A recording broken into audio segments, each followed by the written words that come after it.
You were just trying to take a nap under your desk during your lunch break with your earbuds in and a calming podcast about moon conspiracies. Next thing you know, bam, you wake up flat on your back on asphalt. It's hot.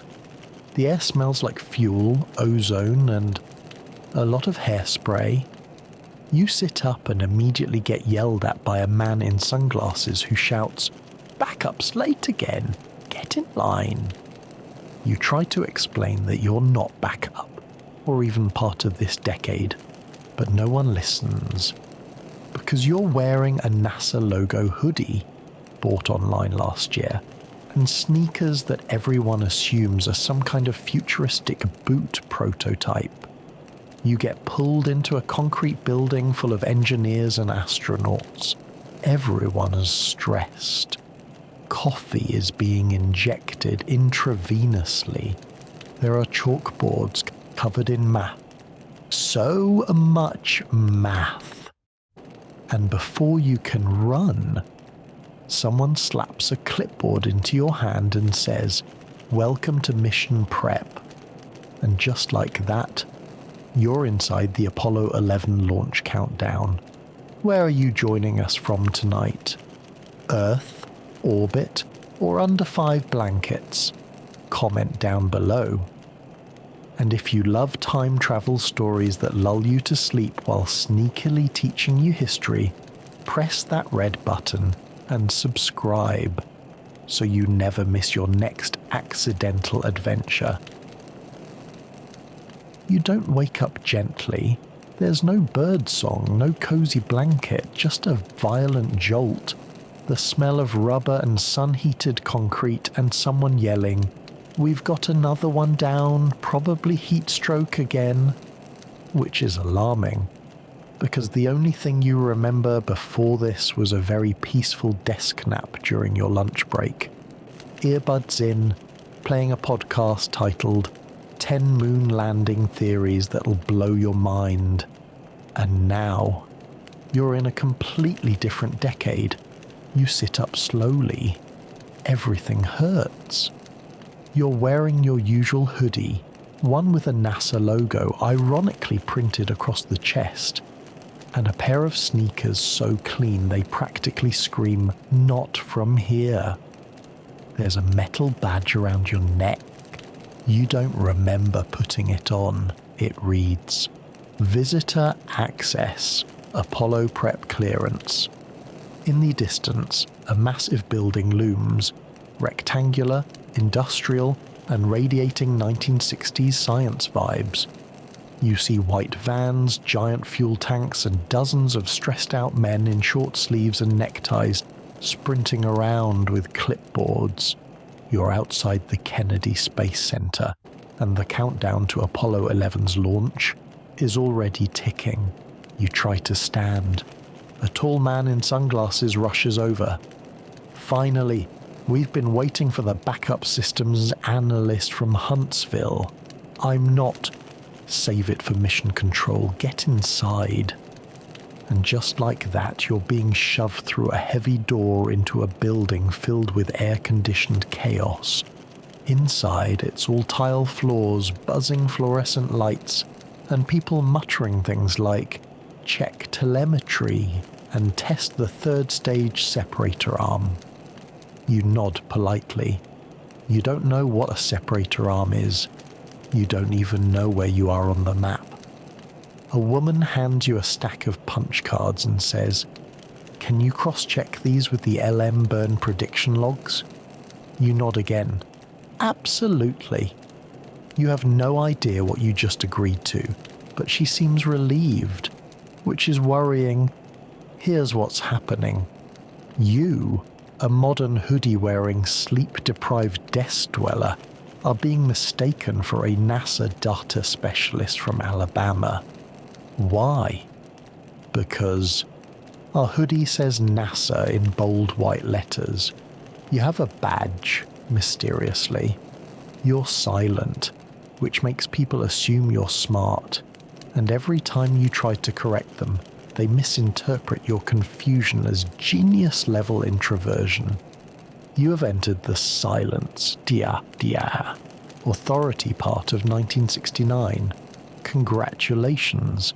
You wander through hallways full of rotary phones and ashtrays. You see engineers sketching rocket parts on blackboards. You see a man doing math on a slide rule and weeping openly. You try to blend in. You find coffee. It tastes like regret and cigarette ashes. You duck into a briefing room and sit in the back. Big mistake. A very important man in a very grey suit starts a slide presentation on oxygen tank redundancy protocols.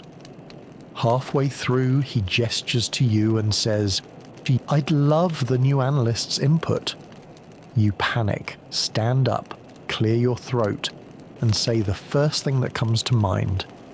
We should double-check the pressure ratios for redundancy, obviously. The room goes silent. The man nods solemnly. Brilliant.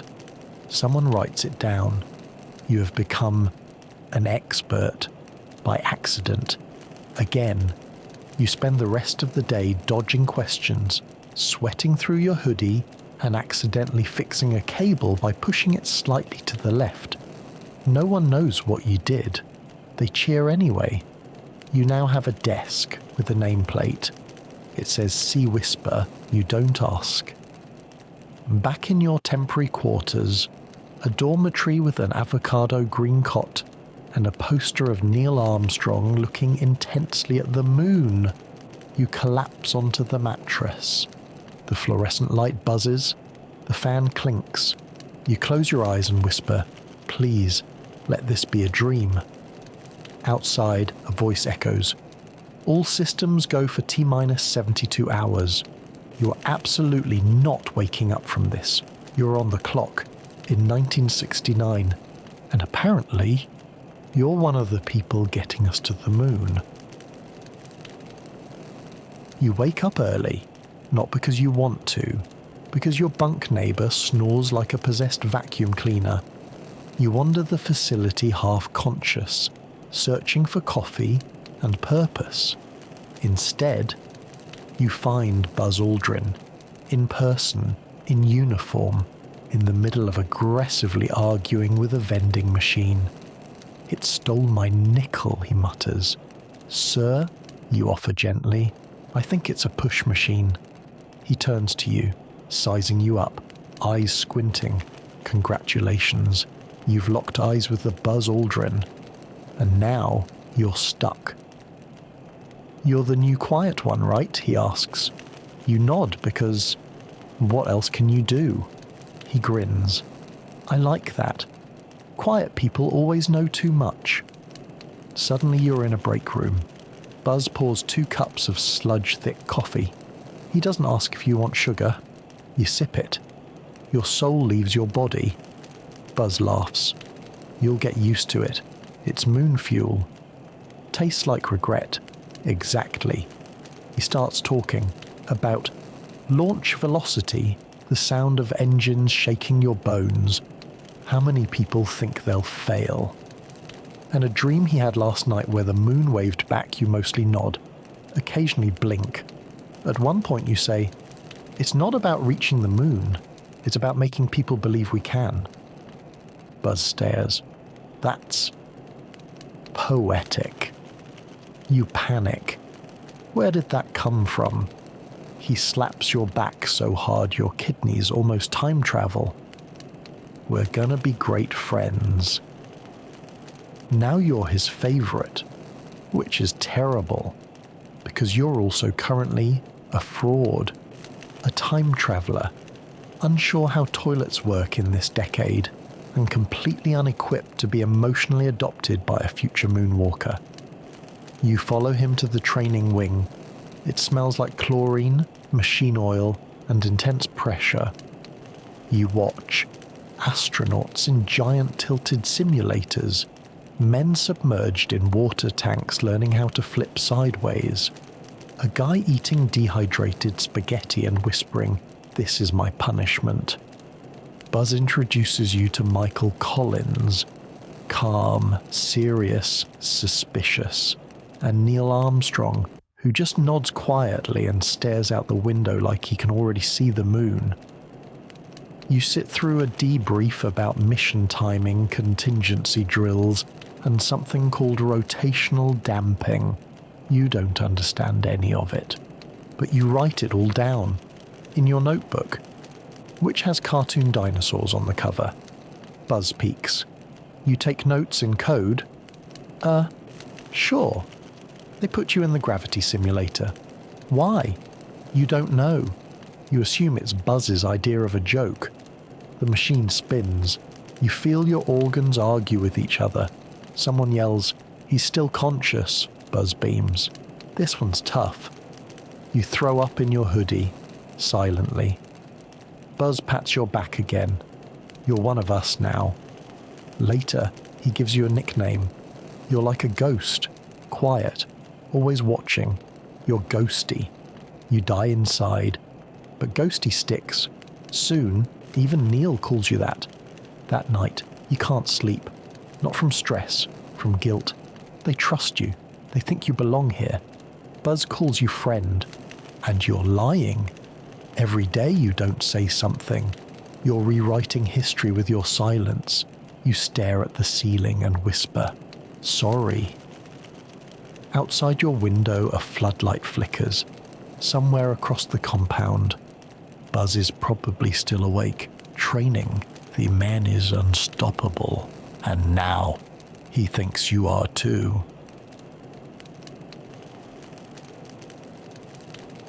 You were just trying to help. Really? You weren't supposed to touch anything, especially not the fuel routing console. But Buzz asked you to hand him the spanner and, well, you handed him a roll of duct tape instead, and that's when everything went slightly, explosively wrong. Flashback, 20 minutes ago. Buzz was giving a tour of the command module prototype. You nodded along, trying not to look too modern while secretly Googling how rockets don't explode on a stolen clipboard. There's no internet, you forgot. The clipboard is just a clipboard. He waved at some burnt-looking cables and said, "We've had a few electrical bugs. Anything we can't patch." You, in a burst of confidence and caffeine, said, "I can fix that."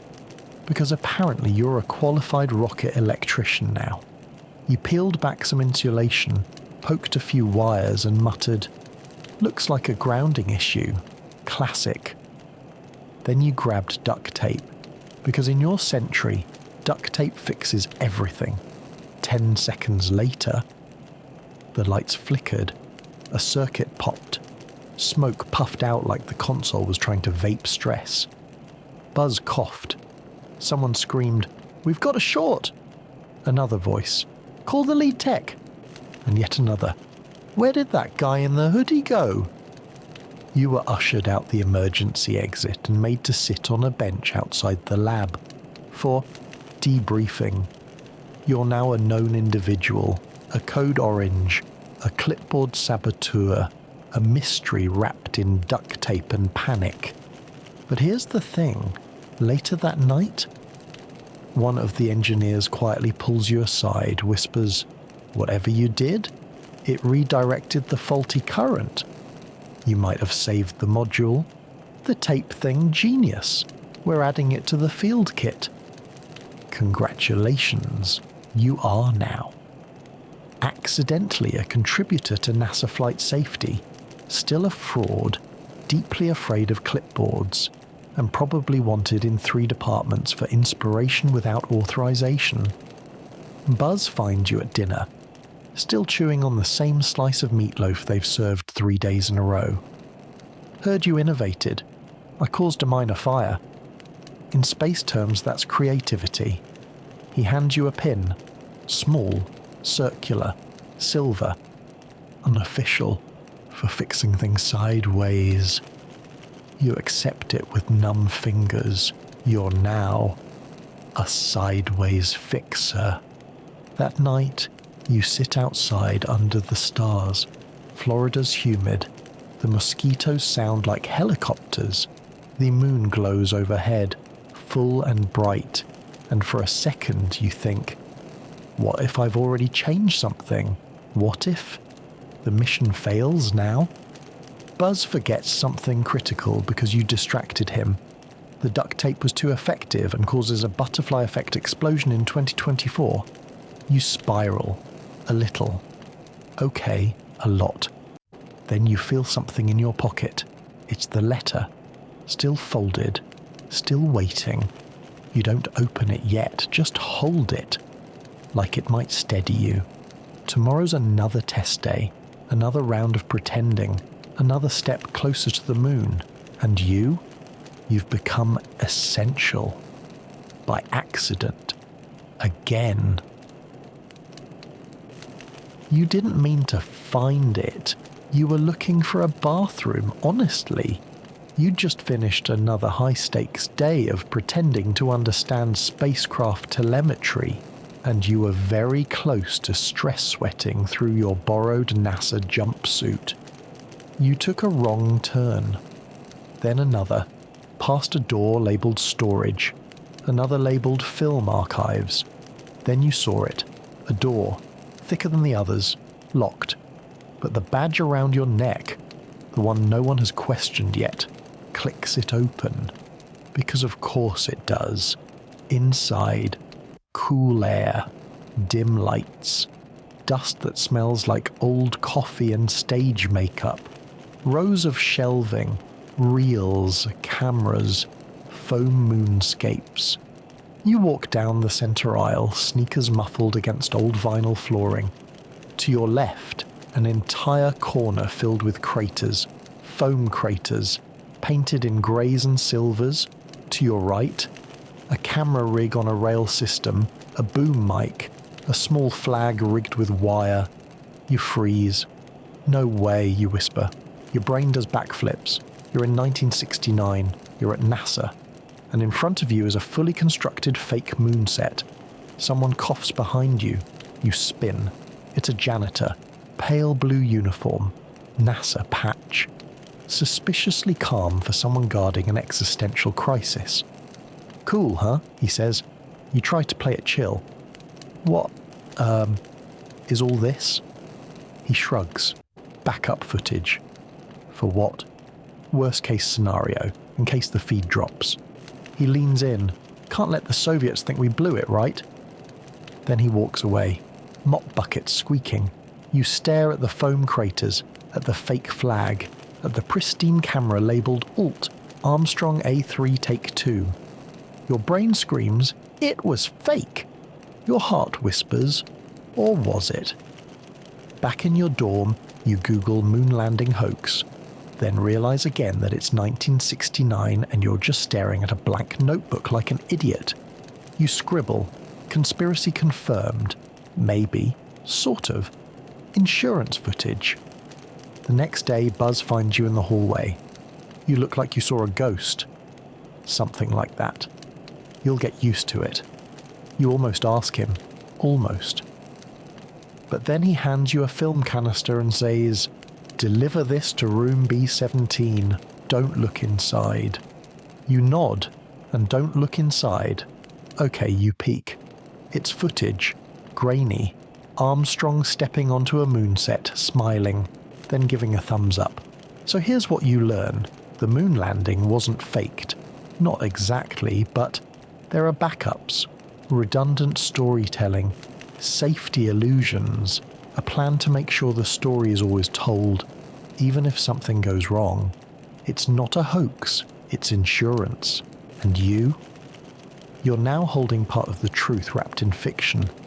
You store the canister in a locker labelled MISC. You mark it with a sticky note, "Do not explode." And for the first time you realise, history, it's not made by the bold, it's made by the careful. That night, you sleep with one eye open because you've seen the fake moon and it looked a little too real.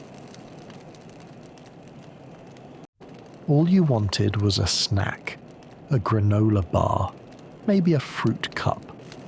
Something to dull the existential dread of possibly participating in the most significant human event in modern history without actually being qualified to do anything useful. But instead of a vending machine, you find the Saturn V launch pad. Let's rewind. You were wandering the facility because honestly you're bored, your nerves are fried, and Buzz told you to go get some air. You took a stairwell, then an elevator, then another elevator, and now you're standing on a metal platform suspended hundreds of feet in the air. Below you, a 36-story tall rocket. You have wandered into history's most expensive parking space, unsupervised, wearing a hoodie. A voice buzzes in your earpiece. You were given one for morale. Crew prep zone secured, launch tower locked down. You spin. There are cameras, guards, technicians walking with purpose. You panic walk toward the only exit you see, which, surprise, scans your badge and opens the airlock. You've now entered the access arm. You glance down. The platform sways. Your knees whisper, "Bad, this is bad. Go back to bed." Too late. Someone hands you a clipboard. Telemetry checklist. We need eyes on Valve 3's R. You stare at it like it's printed in Elvish. You nod. A suited technician walks by.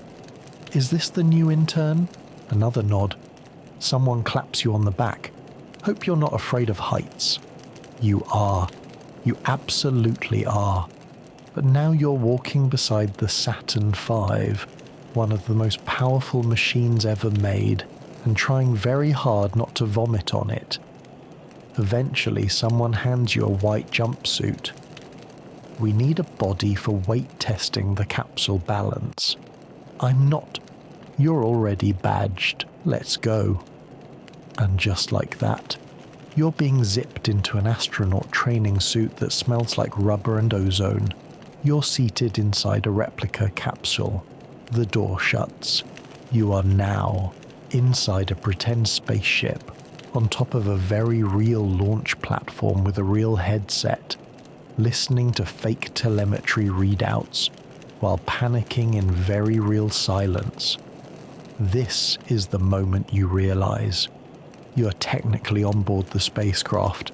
You're closer to the moon than any other unqualified person in history. Suddenly, the simulation kicks in. The capsule vibrates. Lights flash. A voice says, "Ignition prep commencing." You scream. Softly. Internally. Outwardly you say, "Copy." You are now pretending to be an astronaut, inside a fake shuttle, on top of a real rocket. Because someone needed balance testing, and you said nothing, because silence is your only skill now. After 10 minutes, the hatch opens. Buzz is there, grinning. "Well, look at you, cozy in command. This isn't funny. You didn't blow anything up this time, that's growth." He tosses you a wrapped sandwich. "Welcome to the team, Ghosty." You eat on the catwalk. Buzz stares at the rocket. "She's gonna fly." You nod. "She really is." He looks at you. "And maybe so will you." You laugh, then pause. "Wait, what?" "Nothing. Don't worry about it." Buzz walks away, chuckling. You're starting to wonder, are they letting you stay, or slowly preparing you to go? You head back to your bunk, still in the suit. You fall asleep in it, just in case. 'Cause tomorrow, it gets real. Somehow, you've made it into mission control. The actual room. The one with the wall of blinking lights. The rows of engineers in white shirts and ties. The giant digital countdown clock hanging like a giant god of anxiety over everyone's heads. You were invited in by accident. Again. A man thought you were the intern with the clean handwriting. You are not. But now you're sitting in a sleek vinyl chair, pretending to belong while looking at a console with more buttons than a typewriter swallowed a spaceship. In front of you, a massive button, round, red, alone, labelled Launch Delay Override, hold for manual pause. You don't ask what it does, because you already know. It's the one thing you absolutely, definitely, 100% should not touch. And yet, they put you in charge of watching it, not using it, just watching it. Don't touch it, they said. We've got eyes on the primary relay. You're back up. You nod, smile politely, and promptly rest your forehead against your clipboard like you're preparing to die. Let's be honest, you are not backup.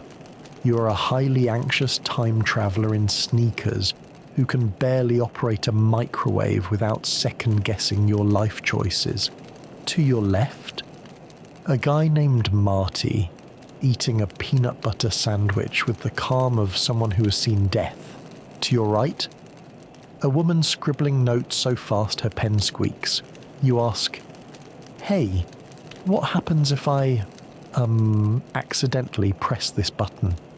She replies, without looking up, "You delay the launch, cost millions, and possibly derail the greatest moment in human achievement." You sit very, very still. An hour passes, maybe 2. The room grows louder, faster. 10 screens, dozens of monitors, calls over radios, checklist go. Stabilizers nominal, telemetry clean, fuel line locked. You pretend to check your clipboard, your only notes. A poorly drawn diagram of your mental state shaped like a burning sandwich. Suddenly, Buzz walks in. He's not supposed to be here yet, but he waves casually and says, "Just making sure Ghosty hasn't vaporized the control panel." You give a thumbs up. He gives you finger guns. You want to disappear into the floor, and then it happens. You're tired, hungry, leaning just a bit too far, and your elbow grazes the button, not hard, not enough to press, just enough for it to beep. The entire room goes still. Every head turns. The big screen flashes. Manual pause. Hold signal detected. Someone shouts, "Did we get a manual trigger?" Another voice. "Revert to backup. Find the source." You raise your hand very slowly. "I, may have elbowed it." Silence. Then the voice over the speaker sighs. "Ghosty again." Marty pats your shoulder. "You're fine. The override's got a 2-second delay buffer." You nod. Then excuse yourself to the hallway, where you proceed to sweat so hard your badge turns translucent. A few minutes later, you're invited back in. No consequences, no yelling. In fact, they install a cup holder next to your panel to keep your arms busy. The label reads, "For Ghosty's elbows only." You've become a legend, not for your wisdom, but for your capacity to nearly destroy a billion-dollar launch by being sleepy, and somehow that earns you respect. That night you lie in your bunk, staring at the ceiling, hood pulled tight, and you whisper, "Don't touch anything else." Your bunkmate mutters, "You say that every night." You do, and you'll say it again, because tomorrow the countdown continues, and you're still here, somehow. You can't take it anymore. You've spent days pretending, nodding like you understand orbital velocity, accepting nicknames like Ghosty, nearly pausing the launch with your elbow. You've met heroes, fixed wires you probably broke, witnessed the maybe real, maybe fake moon set in a locked storage bunker. And now, you've had enough. It's time to come clean. Your plan is simple. Find someone in charge, sit them down, tell them the truth. You're not from here. You're from the future. You have 0 credentials. and you may or may not have accidentally rerouted a telemetry line using duct tape and blind faith. Easy. You track down a senior official, Director Nelson, head of crew psychology and mission protocol. He's calm, mid-50s, wears a perfect tie, and drinks black coffee like it's a personal grudge. You ask for 5 minutes. He agrees. You sit across from him in a tiny office filled with mission charts and a decorative moon globe. You start slow. "Sir, I think I've been misleading people." He frowns. "About what?" "My role, my knowledge, my entire existence." You pause, then blurt, "I'm from the future." He blinks, twice, sets down his pen. "Go on." You panic and double down. "I was napping in 2025. I woke up here. I don't know how. I'm not an analyst. I have no technical training. I mostly work with spreadsheets and themed TikToks." Silence.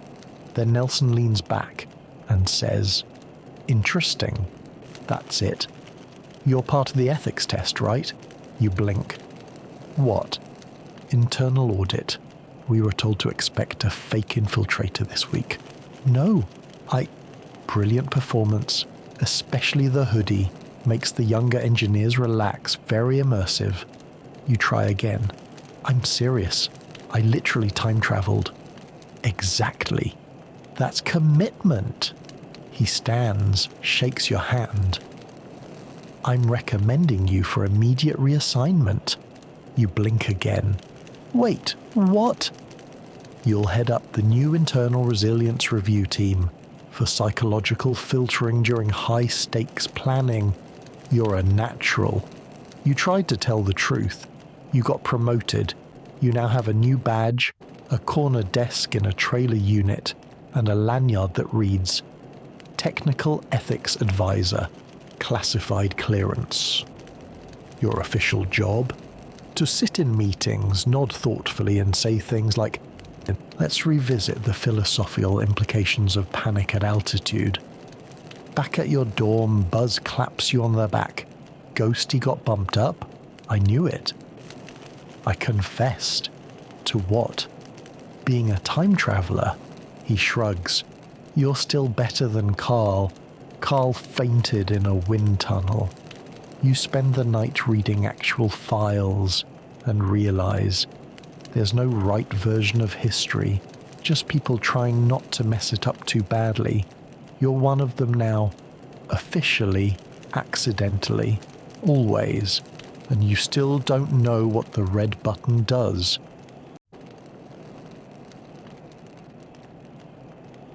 It's launch day, July 16th, 1969, and everything smells like tension and sunscreen and burnt coffee and history.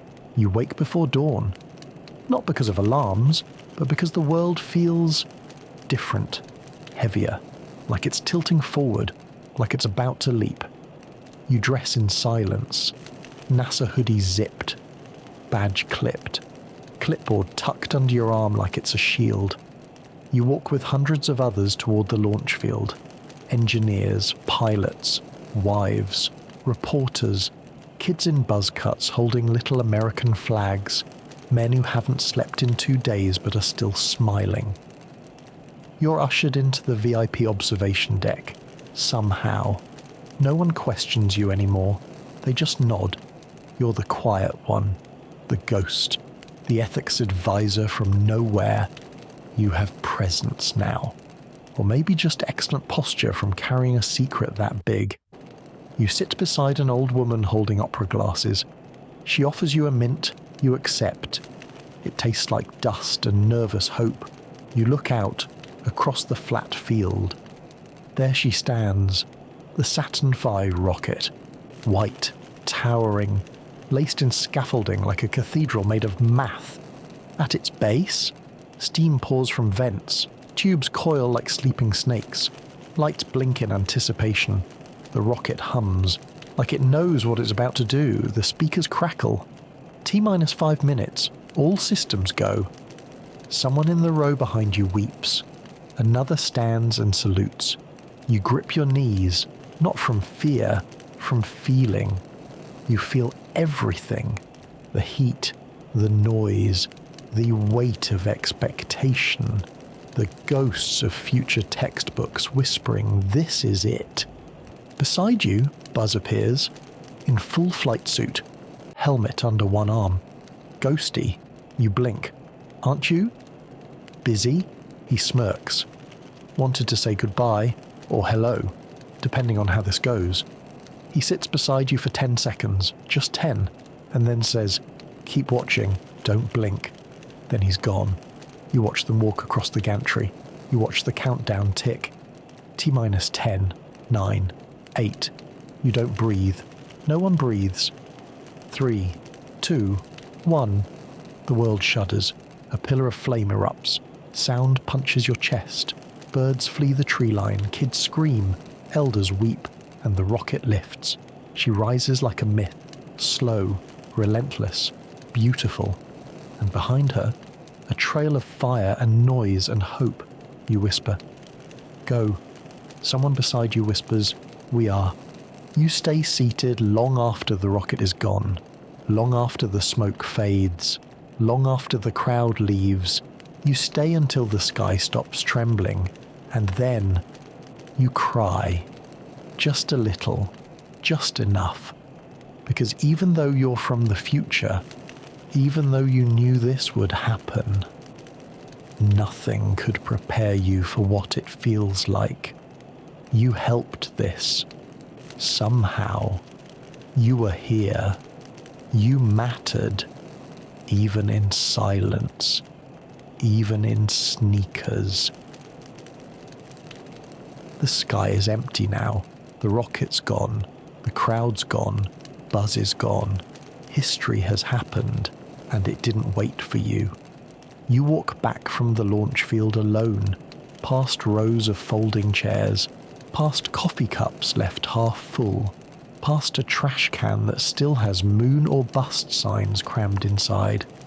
You pass a kid sleeping on their dad's shoulder, 2 reporters packing up cables, a woman weeping quietly into her purse, and it hits you. Everyone else gets to go back to their families, their decade, their future. You don't. You try to be logical. Maybe the timeline just needs to settle.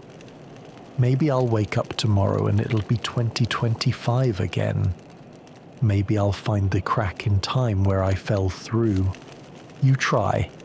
Sleeping under the stars, repeating the exact nap routine that sent you here. Drawing crop circles in tang powder, whispering, "Exit protocol engage" into a rotary phone. Nothing works. You go back to your bunk. It still smells like launch grease and artificial citrus. You sit on the bed, stare at your hands. Your fingers are stained with graphite. Your hoodie is torn at the elbow. Your badge says Technical Ethics Advisor, like that's a real thing. You reach into your pocket. The letter is still there. Still warm. Still sealed. Still whispering possibilities you're too tired to open. You wander through the compound like a ghost. Hallways dimmed. Doors ajar. One technician asleep on his desk beside a flight log that says complete. You pass the break room. Someone left behind a single donut. You take it, even though it's stale, even though it tastes like space chalk.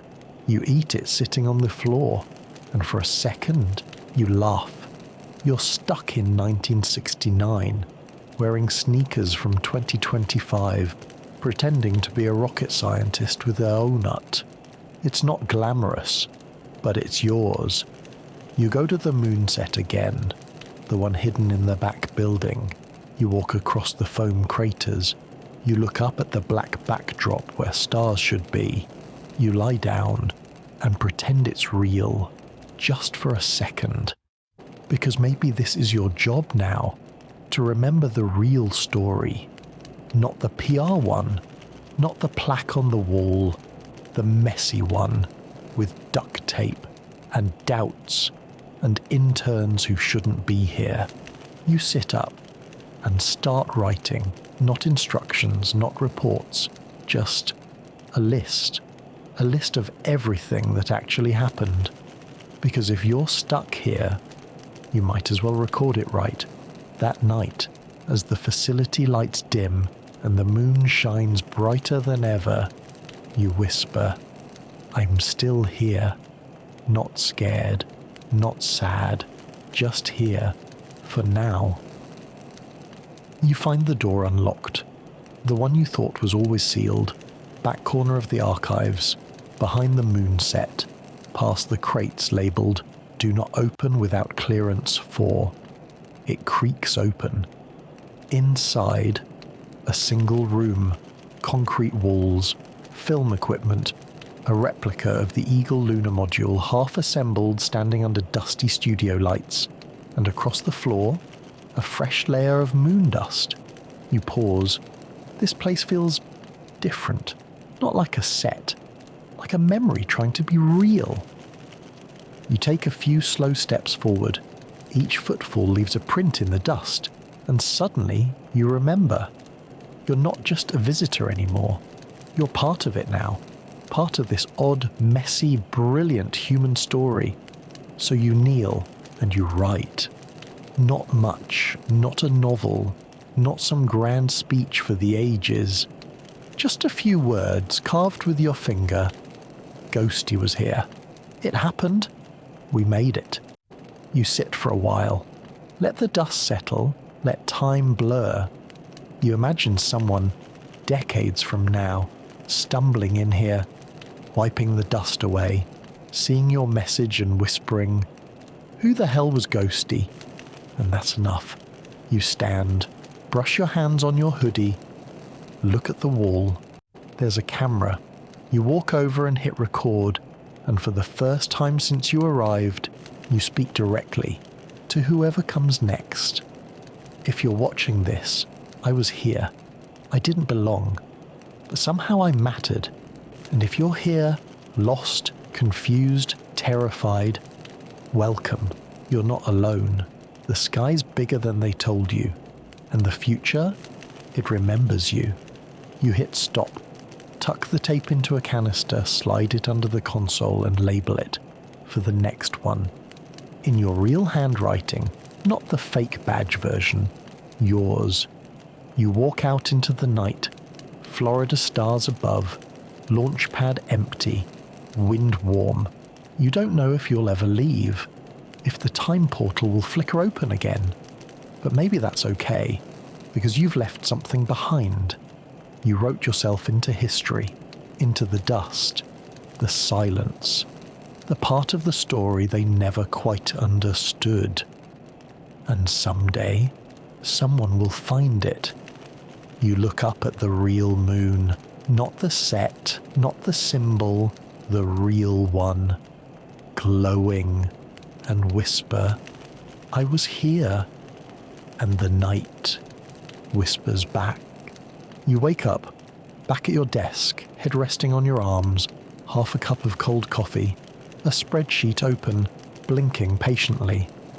A post-it note stuck to your sleeve that reads, "Meeting at 2. You check the date. It's 2025. No flames, no countdowns, no Buzz Aldrin, just you, and a very sore neck. You stumble to the bathroom, look in the mirror, same face, same hoodie, but something's different. In your pocket, a crumpled NASA badge. It reads, "See, Whisper." And suddenly, you remember everything. You return to your desk, start to Google Apollo 11 for the 100th time, just to see. But instead, you open a blank document and start writing about a red button, about moon dust, about the coffee, about duct tape, about what it felt like to hear the sky open. Not for views, not for clout, just so the memory has somewhere to live. You look out the window. It's late, the street is empty, but the moon is full, and you swear. For just a second, it looks back. You don't know if it was real, if you travelled, if time cracked and let you through. But something's changed. You walk a little steadier. You speak a little slower. You see the world like someone who's been somewhere else. And when things go quiet at night, you find yourself whispering, "Ghosty was here," and smiling. Because history is a strange thing. It forgets names. It misses details. But sometimes it remembers the feeling, the shape of someone who cared, the ripple of someone who stayed. You weren't the astronaut, you weren't the scientist, but you were there.